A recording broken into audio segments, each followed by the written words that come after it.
योगी आदित्यनाथ ने शुक्रवार को अपने लखनऊ स्थित सरकारी आवास पर 45 इलेक्ट्रिक बसों को हरी झंडी दिखाई। सीएम ने नोएडा, ग्रेटर नोएडा और येड़ा क्षेत्र में इलेक्ट्रॉनिक बस सेवा का शुभारंभ किया। इस अवसर पर उन्होंने नोएडा बस डिपो का उद्घाटन भी वीडियो कॉन्फ्रेंसिंग के जरिए किया। सीएम ने कहा कि उत्तर प्रदेश में स्वच्छ परिवहन को लेकर ये बस सेवा बड़ा परिवर्तन लाएगी। आज आप जानते हैं कि नोएडा, ग्रेटर नोएडा और यमुना अथॉरिटी या IT, electronics, data centre, startups, semiconductor और अन्य औद्योगिक गतिविधियों के देश के अंदर एक बड़े केंद्र के रूप में उभरा है।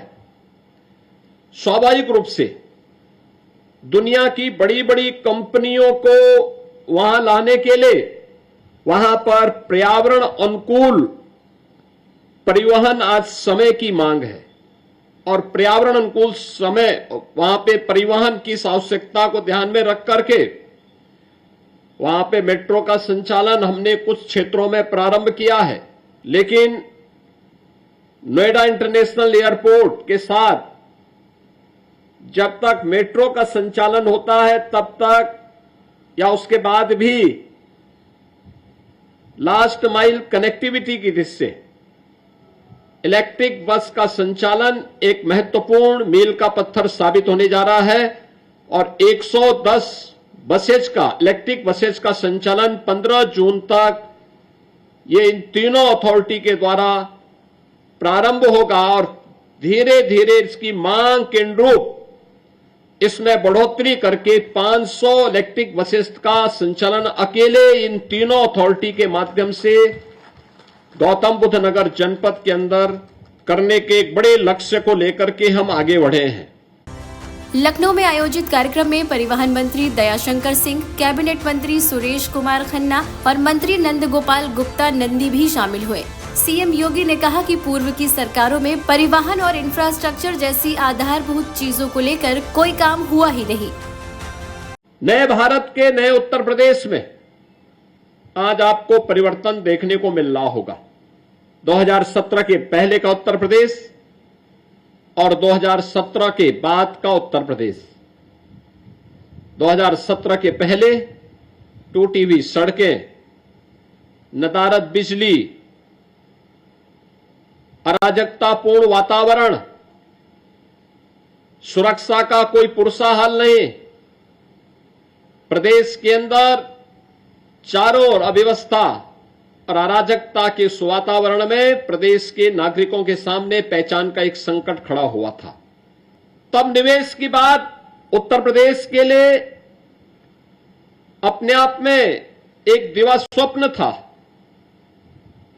2017 के बाद का Uttar Pradesh world class road connectivity के लिए, एयर कनेक्टिविटी के लिए जाना जाता है। मुख्यमंत्री ने दुनिया में चल रहे संकट और ईंधन समेत कई बुनियादी चीजों पर पड़ते असर की बात कही। उन्होंने पीएम मोदी के विजन के अनुरूप बदलते दौर की जरूरतों को पूरा करने की दिशा में हो रहे काम का भी जिक्र किया। हम सब जानते हैं कि आदरणीय प्रधानमंत्री जी ने पूरे देश को ग्रीन मोबिलिटी और सस्टेनेबल डेवलपमेंट के बारे में एक विजन दिया। प्रधानमंत्री जी का ये विजन उन वैश्विक चुनौतियों का सामना करने के लिए जो जाने अनजाने में भौतिक विकास के लक्ष्यों को प्राप्त करने के लिए दुनिया ने स्वयं प्रदान किए हैं या स्वयं का वर्चस्व स्थापित करने के लिए दुनिया पर युद्ध थोपे हैं। आज उसकी कीमत पूरी मानवता चुका रही है।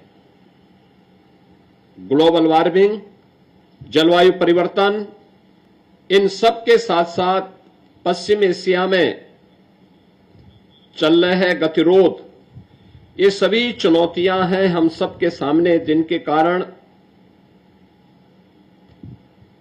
वायु प्रदूषण की भीषण समस्या, अतिवृष्टि, अनावृष्टि, ओलावृष्टि, इन सब का सामना पूरी दुनिया को करना पड़ रहा है और इसीलिए इन सब बातों को ध्यान में रख करके प्रधानमंत्री जी के विजन को जमीनी धरातल पर उतारने के लिए जब 15 जून से भारत का सबसे बड़े